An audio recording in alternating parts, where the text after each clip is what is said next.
Hi, everyone. Welcome to another episode of Led by Life. We're your hosts. I'm Rafaela, and this is Hannah. Welcome back. If this is your first time listening to the podcast, Hannah and I are both manifestors in human design based on our energy types. And when we met, we instantly wanted to keep going a little deeper. So if you're new here, welcome. Hannah and I talk about how each gene key relates to our own life, how we experience it, how we see it in the collective, and just with those around us and in our personal lives. So we get pretty raw and real and talk about things. So, and this week we're on gene key 25.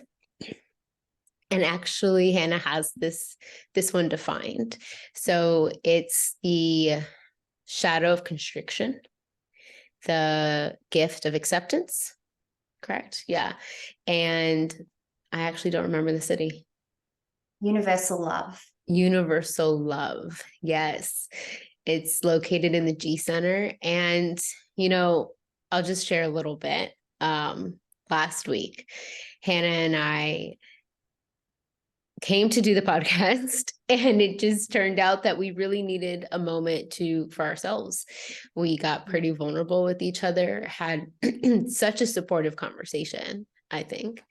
And we both sort of realized, I think that in the relatability of this gene key specifically, I was like, oh my goodness, I feel it. I've literally have had trouble breathing lately, and I have felt this tightness in my chest and in my back, and haven't been well physically or my best in the last month. And it just all kind of really fell through, and I understood it in the sense for me of, if I'm just speaking the most kind of clearest, non-detailed way of it, that, and then came this sense of acceptance of where I'm at and everything that comes with, and all the transitions in life that have happened, and how my resistance towards here and now may be what I'm feeling then physically in this physical constriction. And he talks about the breath and how that's connected into this gene key. And it sort of seems like that all happened as we were getting ready to go into it. And then Hannah had her own experiences of a lot of different things. And you've shared with me, you've read this chapter many times because is it your sun sign? No, sorry. It is my personality earth. Personality earth. Gene keys, it's my evolution. Yeah. So I guess what I really would love to hear is, now having read it so many different times, having gone through different life experiences, what is starting to just be clear to you or visible as far as this gene key? Well, he talks about acceptance being this continual process at the gift frequency. So when you kind of overcome the shadow of constriction, or perhaps even just become aware of the constriction, and I think that's sort of the starting point for a lot of moving from the shadow to the gift, is often just the awareness that it's there, noticing when it comes up. And he talks about these bands, these frequency bands. And he talks about how you're constantly being tested with your level of acceptance at the gift level. And when you finally kind of move into the Siddhic state, it's just a complete acceptance and surrender of your utter helplessness. And do you remember that bit, reading that bit in the chapter? It feels so long ago that I read it. I actually don't. Well, that's all right. But I think that that's kind of what's really standing out to me. And it's been my experience recently, is that this gift, and this gene key is just like so connected to humanity. It's in the ring of humanity, I think, the codon ring. And I've really just felt this, like my spirit is constantly being tested. And I know that that's like just part of my process and part of what I'm here to do. And it's just felt really tiring lately because there has been a lot of constriction and a lot of tightness in my chest and a lot of like physical symptoms. And it's really been revealing to me like where I'm not accepting myself and the present moment and like my experiences. And I just kind of came to this realization, even just this morning, that like any suffering I'm experiencing is when I'm not accepting things as they are, which I already kind of knew, like, especially from my work as a mindfulness and meditation teacher. I know that like anytime we're resisting reality, we suffer in some way. When we want things to be different than the way they are, we suffer. But it was just like this real realization that I woke up to this morning, and I even just wrote it in my journal, like non-acceptance equals suffering, acceptance equals detachment, and that equals love, essentially, to me, or like loving what is, loving the present moment, and like moving from that kind of fear-based experience to the more loving, accepting one. So yeah, that's just like a little bit of my recent experience. And it's interesting because I remember when I first learned about the channel of initiation, which is what the 25 connects to, the 51, which I also have defined. This is a really pivotal part of my chart. It's what makes up my creates my authority. Like that's these two gates coming together is what then makes me an ego manifestor. If I didn't have these two gates defined, then I would be a projector. Like we've talked about this before. And so like, and I remember learning that life is constantly initiating me.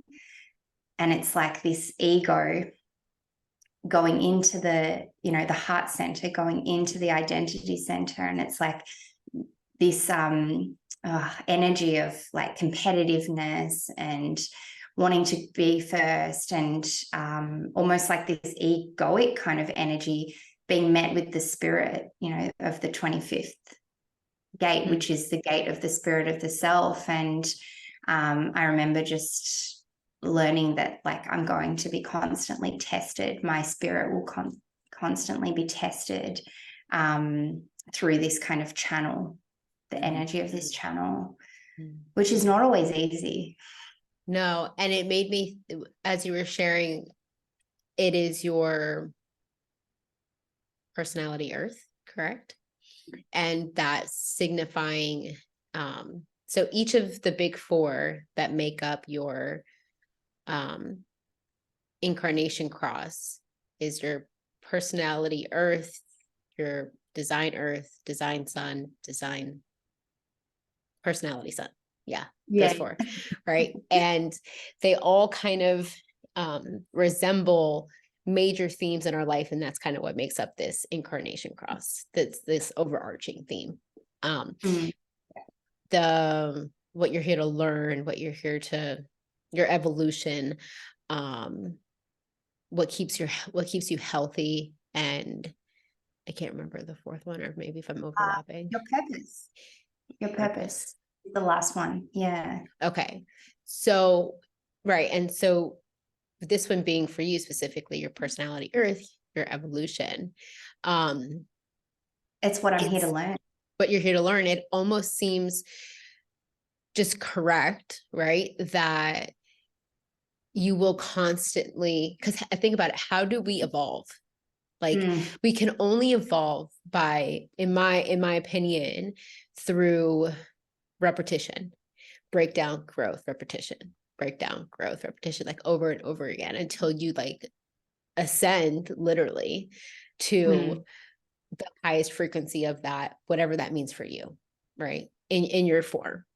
And it almost just seems correct that you would be constantly tested or met with challenges that cause you to go up against this theme, right, over and over and over again. And it's like, oh, but he even talks about the more that you like are asked to accept, so the more that you're going to be given to ask to accept, but then actually that's what creates your greater capacity to love, to feel love.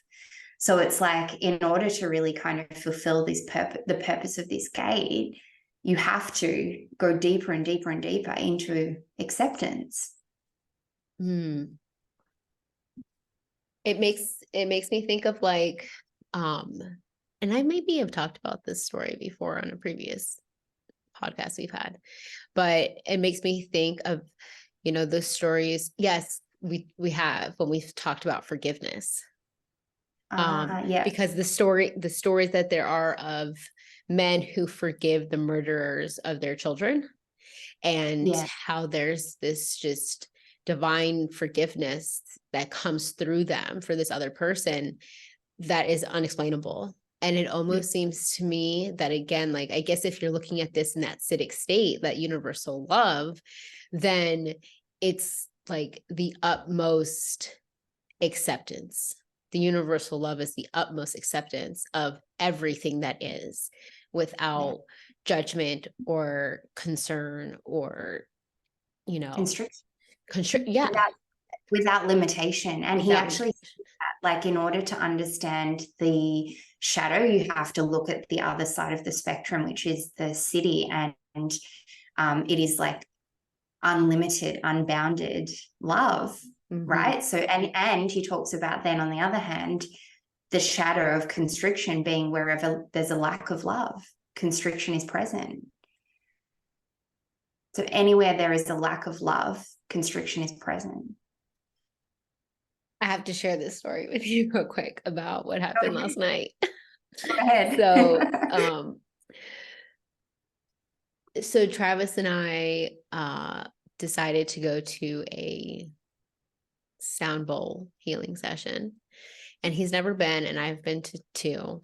And I'm just telling him a little bit about how it is, and people can fall into really like deep sleep and things like that. And so we go, great guy, ready, laying there, and it's very nice and everything's going well. And then all of a sudden, at some point, I start hearing like someone snoring, and it was like in and out a little bit. And he was at some point like walking around with a bowl, so I think that kind of blocked it out a little bit.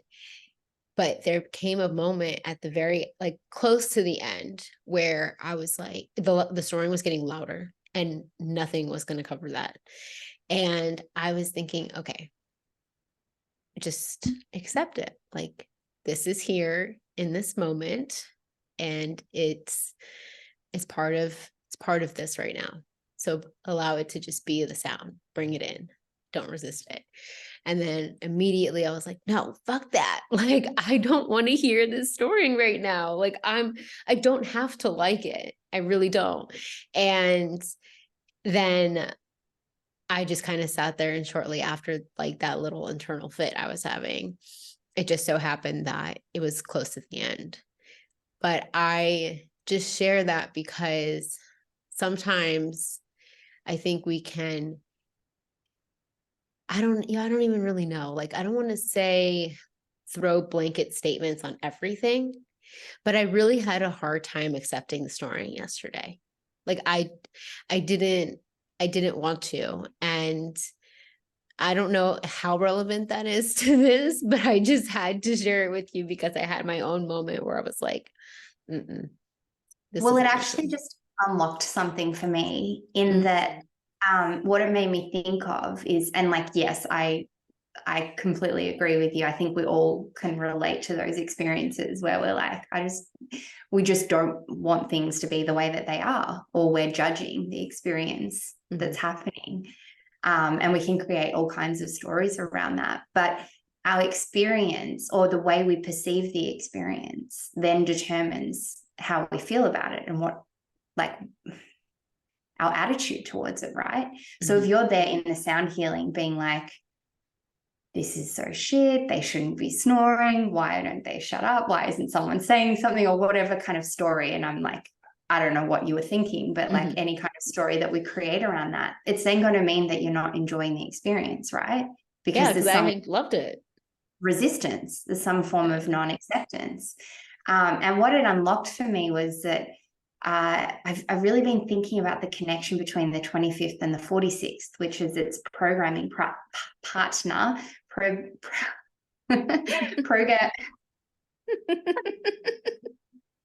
Why is that so? Programming partner of the 25th, because that's my personality sun gate. And I've been thinking a lot about the relationship between these two. And in the 46th, I'm so sorry. And it's having a mix-up of words. I love it. Go ahead. In the 46th, he talks about attitude and how, the 46th relates a lot to success and failure, and it's based on our attitude, right? How we're perceiving things to be is what will determine the experience. And it just really made me think of that, like the non-acceptance. And I've kind of, again, known this, but I haven't really like felt into this connection, is like, yeah, whenever there's non-acceptance, there's some form of judgment, which is then determining the experience, which then leads to either good luck or bad luck of the 46th, because the 46th is all about luck, and serendipity. And just kind of your story made that like unlock for me on another level that I haven't really thought of before. Yeah. I found it very interesting that you used the word unlock. Like my story here just now in this moment unlocks some sort of insight for you.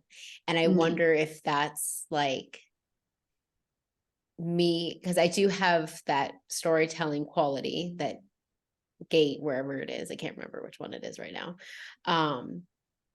If maybe that signaled that insight to drop down and you communicate it, maybe you don't understand it fully right now. Yeah. But at least now it's dropped down even further. Yeah. I'm just fascinated by like now the mechanics of the energetics that are way beyond our like physical, invisible reality. Huh.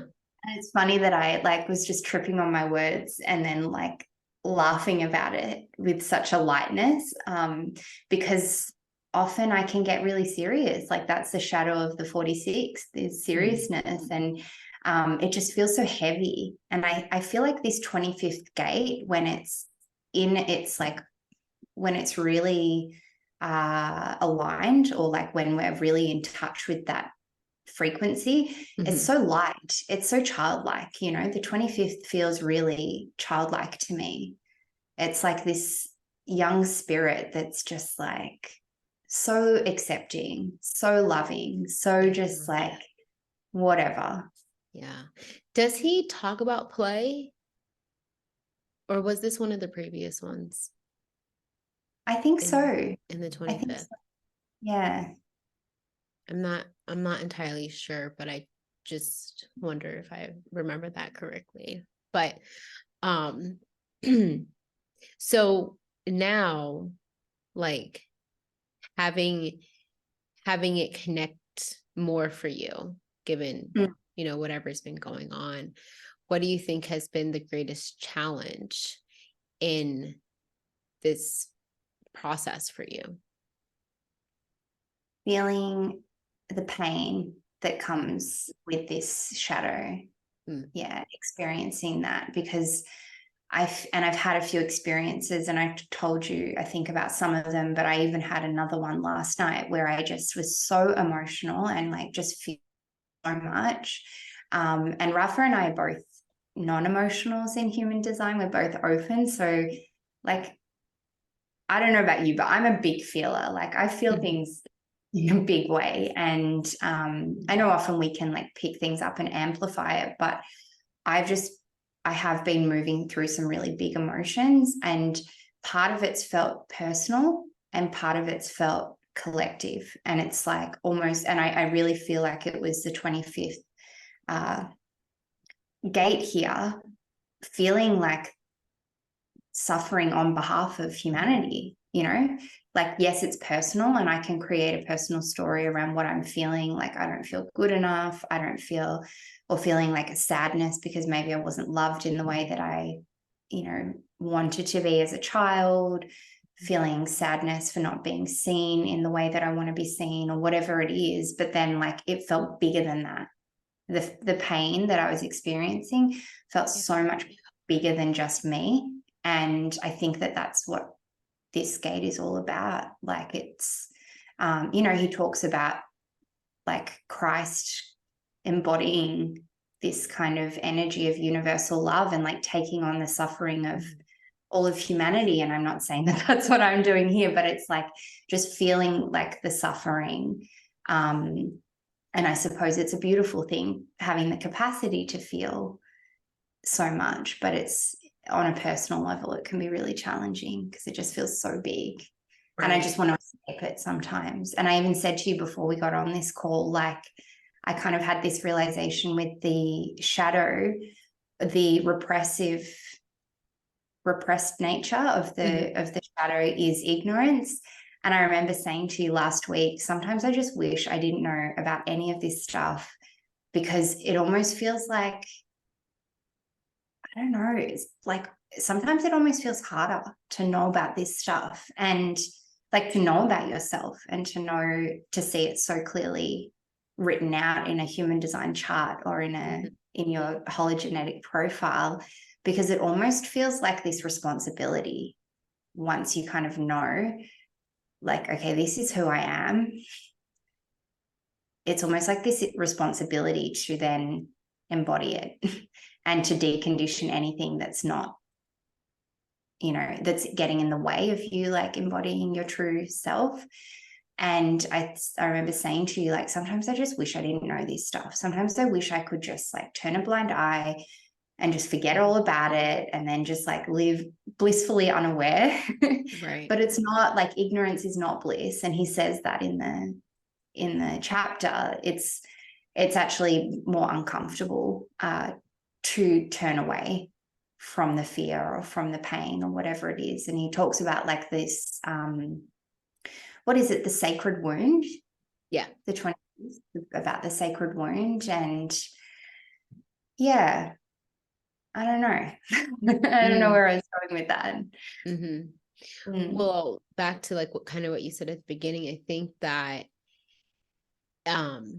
not that you're feeling,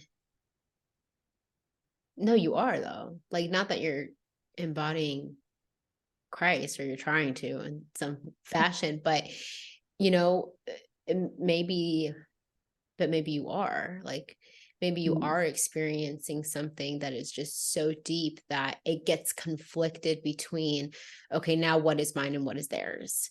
And in the moment, like, you can't possibly know. But also, if we're talking about universal love, none of it is yours and none of it is theirs. It's everyone's. Yeah. Right. And you know, it's like, again, back so with the whole non-emotional thing, and us being open emotionals, you know, I had a similar moment a few days ago. Like, today's my birthday, for everyone to know. But and I've never really been in, I don't necessarily in the past have been around like such a contemplative time around my birthday. It's always been like a celebration, and there's always been parties and dinners and more than one, and alcohol and just dancing and a lot of just like celebration. And this year has felt very different. And the other day, I remember I was like sitting on the couch over the weekend, and I couldn't eat. I couldn't eat my dinner. It's like I literally hit a wall and I just dropped. And I didn't, like, I've had moments where I've just started crying, but this one was so different. I literally had to go to sleep. I went to bed, and I just remember it felt very heavy. I think that might be a little bit, personal, but I also didn't have any words to explain it. And I still don't. I have no idea what that night was about. So, I think again, like when you are an open emotional and there are these big themes and concepts and just shifts that we're going through, I feel that sometimes we're going to be able to discern what is ours and what's not. And then there are going to be times where what I think is also the teaching of an open emotional is to feel whatever it is that you feel and not have to necessarily like understand it or explain it. And that's actually just a very big part of my own process. I mean, I have doubt and confusion in, defined, which is in the Ajna. And I also have the 12th. So the 12th, right? Where like I'm meant to emotions, right? what? The 12th is about communicating emotions, right? Right. But I'm meant to experience the emotion prior to being able to explain it. And then the same thing happened to me again yesterday. Like maybe yesterday being a little bit more connected to me turning 1 year older, and who knows, but I just remember I felt a similar feeling that I actually had felt last year on my birthday, and I couldn't explain it because there were no words for it. And I just one of the ways though that I do recognize I get through a moment is that I have to literally acknowledge it out loud. Like I have to maybe not explain what it is that is beneath the emotion, but I have to say like, right now I'm feeling this way and I don't know why, but I feel this and my heart's tight and all of this, and I don't understand it. And sometimes just me like doing that allows me to like feel whatever it is. And then I'll cry and then I'll be like, okay, moment over. Afterwards, you feel so much lighter, right? Yeah. Like tired and drained, like you said, and you just need to sleep. But also it is a release. It is a release to feel things. Yeah. Yeah. Yeah. Not sure how we got all the way to the solar plexus from the identity center, but that's okay. Well, yeah, I think it's relevant because it doesn't matter where it's coming from, the pain or the feeling. And actually, I want to know, like, when you feel things like that, where do you feel it? Well, before I answer that, I just want to say, like, you're so right about that statement, because you're right. It doesn't matter where it's coming from, but like the gift in this gate, what matters is how we accept it. Because the constriction of an emotion actually turns us into, what's the reactive nature? I actually don't remember. Let me look it up. But, the constriction of something actually makes something worse for us. What is it? Cold. It's cold. So it's like, yeah. Yeah. I'm willing to own the depth of the sacred wound within. Right. So,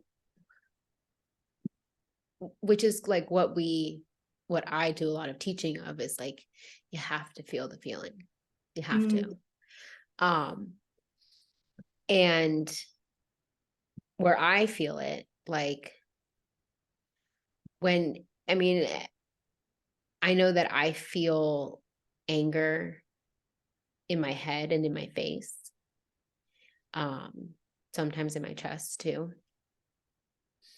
I sometimes when I get so angry, like, which is not that often, but when I do, I'll get so elevated that I can't speak.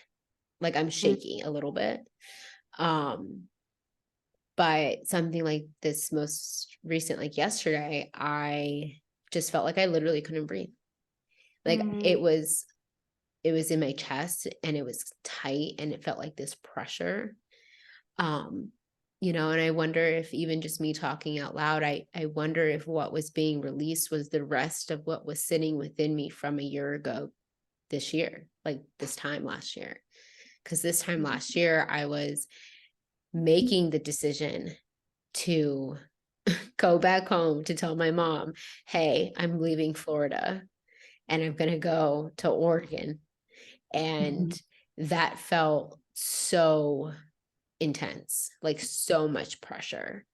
And I also knew that like the things that I cared and I love and I so close and dear and like just right there weren't going to be that way. And my biggest fear was being away from my mother. Yes, I'm very close with my mother. And this year I'm now moved, but not even in that state, in a completely different place, not having thought that I'd be here or doing the work that I'm doing now. And I just wonder if it was just the last little bit of this intense feeling of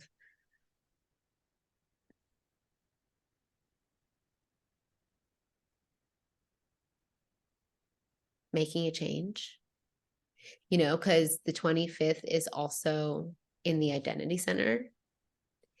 And it's also the center of love, purpose, and direction. And in some way, all of those things have been challenged or changed or transitioned in the last year. And then now that we're talking about it and it's just all coming together right now, I just like, I don't have any pressure to try to make a decision about the direction of my life or the environment that I'm in. It's all kind of just come together and it's happened. Now, whether I accept it or not is a continuous challenge that I do. But to answer your question, like sometimes I feel a lot of things in my stomach and in my chest. Oftentimes I do. Because I can go very quick to sadness. And it's always kind of been that way for me. Like I can drop to the depth of just, like hystericalness. So yeah. It was funny how you said about you know, the identity center being the center of love, purpose, and direction. And it's also where the magnetic monopole sits in the G center. And it made me think of how the magnetic monopole, is like taking us, moving us through life where we need to go. And you know, the 46 also talks about this, like life will take you where you need to go. You don't have to be so serious about it. Like, you know, and it just made me think about how interconnected. I mean, the 46th is also in the identity center. They both are, but and in fact, all the gates of my incarnation cross are in the identity center because my incarnation cross is the vessel of love. And so there is a big focus on identity. There is a big focus on direction and, of course, love. And yeah, I suppose the 25th, when we think about it, like the spirit of the self is just like complete trust in life, in being taken where you need to go, like trusting in yourself, trusting in your spirit, trusting in God, source, life, whatever you believe in, like just trusting that you will be taken where you need to go. And that, I think, is where we meet the resistance, is when we try and get in the way, when we try and force things or think things should be different than the way they are. You know, what came to me was the literal image of me being in the car yesterday, driving through the mountains And your words sort of dropped me back into being in the state of presence that I don't think I was in yesterday. Not that on a conscious level, I think I was resisting it, or like not accepting it. But I think that's then where this constriction came from on some level, right? And I don't need to know it, and I can let my mind be confused by it. That's actually what's best.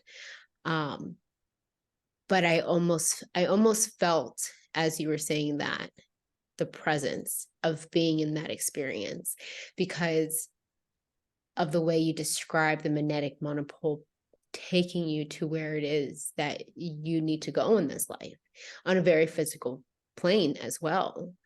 And, I feel like now I can look back at that moment and realize like all of the things that I had been questioning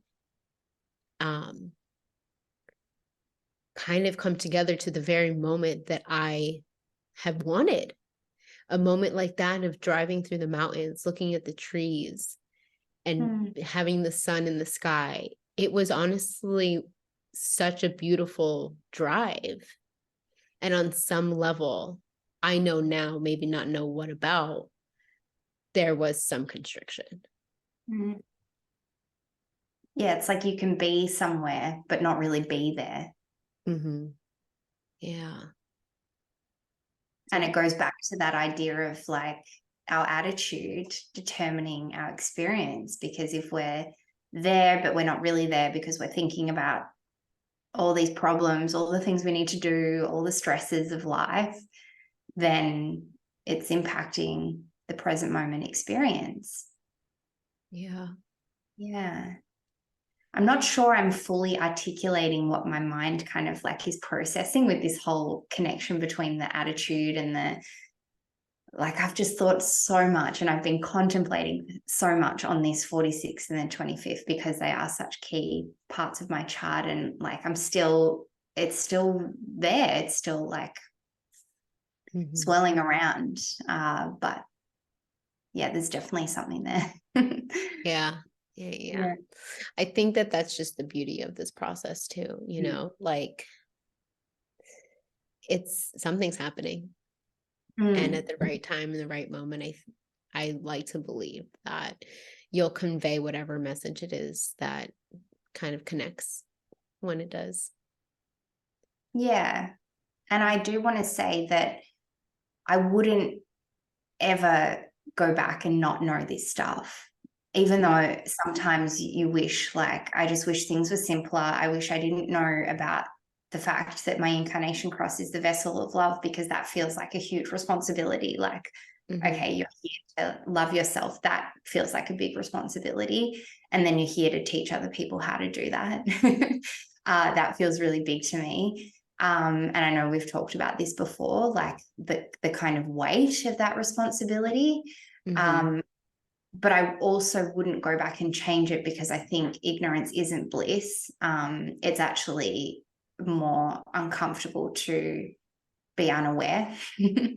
And I think for anyone who's here, anyone who's watching or listening, and who is obviously into or wanting to learn more about human design, wanting to learn more about themselves and their purpose and their own energy, and like what, the purpose of who you came here to be, really, that's what this system, both of these systems, are all about, is like discovering your embracing your higher purpose according to the gene keys, and like being your differentiated, individuated self according to human design. Like, you have a responsibility. You do. Like, you have a responsibility to know yourself and then to express your true self in the world. And I think that that's, like, yes, something to take lightly and not so seriously, but also like it is a responsibility and something that we, if we really want to fulfill our destiny of being our true selves, we must, embrace and accept the challenge, accepting that that's like part of our journey. Yeah. I think that's also acceptance too, right? I've been thinking about that as well. Like, acceptance is it's almost like a letting go. It's like a letting go of the constriction or the resistance. So it's like a loosening. If you think about it, like think about a difficult situation. If you accept it, you're like Mm-hmm. letting go of the resistance and letting go Mm-hmm. of the grasp and the judgment. But accepting is also like receiving. Accepting, when we like accept love or we accept a gift, you're also receiving it. So it's also like a taking in. It's also like Mm-hmm. not just a letting go. It's like letting go of it's almost like letting go of the resistance too. Make room for more. Yeah. Mm-hmm. Have you ever thought about that? Because I was thinking about the word like acceptance and what that means. And yeah. Well, no, I mean, yes, I have, because I work in addictions, and if you know anything about addictions or the 12 steps or things like that, like it's a big concept that people talk about all the time. And I always try to find new ways to describe such big principles. And I think that the way you described it is a very unique and different way of being able to relate to what you allow to come in when you do accept. Mm. And maybe that's why the repressed and the reactive natures are described as such, because if I'm closed, like, you're not letting anything in. And if you're just ignorant to what's out there in front of you, then you're still not like letting anything new in. And so I think that just the act of, and I keep going back to like this sound bowl session I had yesterday. Like very instantly when I was trying to accept it, I couldn't, but I didn't walk away feeling any less relaxed or entirely bothered. Honestly, I walked out of there, with Travis. And then when we got outside closer to the car, I just kind of started laughing because he had never been to one. So I just thought it was so funny that his first session, he had this person that's snoring so loud for like at least 20 minutes of the whole thing. And while I went through this internal battle of being able to, of wanting to just have this noise that was annoying me go away and not really allow it and accept it in that moment, I also think in the same, it's not like I got up and walked out the room, I didn't entirely just remain resistant to the whole thing. And maybe on some level that just allows me to accept that not everything has to be perfect. Yeah. And I don't have to like it, but it doesn't make it any less true that it's there. Yeah. So you can acknowledge it and accept it, and you don't have to like it, but you can accept it. I think that's a big part of acceptance, right? Like, I think what people really struggle with when it comes to acceptance is that there's certain things that can be so unacceptable. I mean, we're just talking about like snoring at a sound bowl, sound healing. But, if you think about the kinds of things that, like extreme things, like you said before about someone forgiving the killer of their child, was like something absolutely horrific. Like, I do believe that two things can be true at once. It can be completely unacceptable, and yet these people show that it's still possible to come to a place of acceptance, not because you're condoning what the person's done, but because you're setting yourself free again, like letting go of that like hold over you that situation has, in accepting it because it happened. I can't change it. There's nothing I can do to control or change this. So I have a choice. Do I become a victim or do I accept and like set myself free, you know? I know it's like obviously easier said than done. And there's certain things that, you know, and you probably see a lot of it in the field of addiction and as a therapist. But yeah, like when we fight against reality, we suffer. You know, I guess I was just thinking about like it being the location that it is. And, you know, the not self theme of asking, am I looking for love, purpose, and direction? And how this kind of sort of ties into those bigger aspects or, you know, those themes of life where so funny because literally what I was not accepting and what I was remaining very resistant to was my life here in California, the things that I'm experiencing now, the change, the environment, sure, the purpose, let's put purpose / work, the direction in which it's all going are all things that I was like, not that I was like looking for them, right? Because I'm not looking for them, but all things that I've been sort of like questioning in a sense, or just not accepting of how they are in this moment now.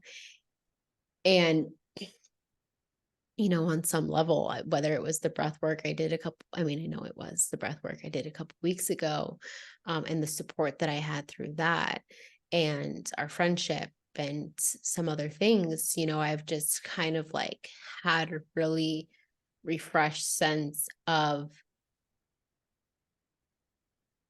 allowing myself to take in life fully, and maybe hopes in doing so will I then lessen the constriction that I literally feel when I'm breathing sometimes, because I'm not allowing myself to fully embrace, you know, what's right in front of me when it's exactly all of the things that I've wanted. But bringing this to attitude, right? I can see it tying in now is that my attitude has been one of, well, it's not the same. It's not what it was. And so I don't see it being beneficial, but that really wasn't serving me. And I really just needed to go through some things to recognize that it's all good. It's all good. It's all divine, and we can't always see it in the moment. And I think that like there's so many examples of my own life where in the moment I couldn't see why something was happening, and I, you know, could resist it and create all kinds of beliefs or attitudes towards the experience. You know, but in hindsight now I can look back and see that things were happening exactly the way that they needed to. And, you know, again, there can still be some things that we can't necessarily make sense of, but we can still draw meaning from them because, you know, through learning and through accepting that experience because it happened. And I think so many people would have those experiences where also, like we're talking about, you know, the seriousness or the things we don't want, but often the things that we really do want come to us in really unexpected, like surprising ways. And this is also what I really love about this energy and like the, you know, the channel of initiation as well. If you go into the channel in the in the human design book, it talks about like this leap into the void. And that's like the leap into the higher self, the spirit of the self. And you know, often we don't know when we take a leap, when we make a big change like you've done. We don't know what the outcome's going to be. We can never know what the outcome's going to be. We can never actually know the outcome of our lives because we can never know where life is going to take us. But often when we're not so attached to how we think it should be, and we're not letting the attitudes of our mind determine our experiences, then like all kinds of magical, wonderful things can come to us in unexpected ways that we couldn't have possibly conceived of. Yeah. Oh, I feel like we really did justice by letting whatever process we had been in kind of sit and be and come together for this episode today. Yeah. Well, thank you for sharing with us, Hannah. Thank you too. Yeah. Yeah. And thank you for your friendship and everything you do. And happy birthday. Oh, that's right. I keep forgetting. It is my birthday. Yes, happy birthday to me. I'm very excited. It's been a lovely day. And if anybody shares this birthday, just share it with me. I'd love to know. Or share with Hannah and I on how the 25th expresses itself through you. If you have this one or don't. Yeah. Until the next time, guys. Bye.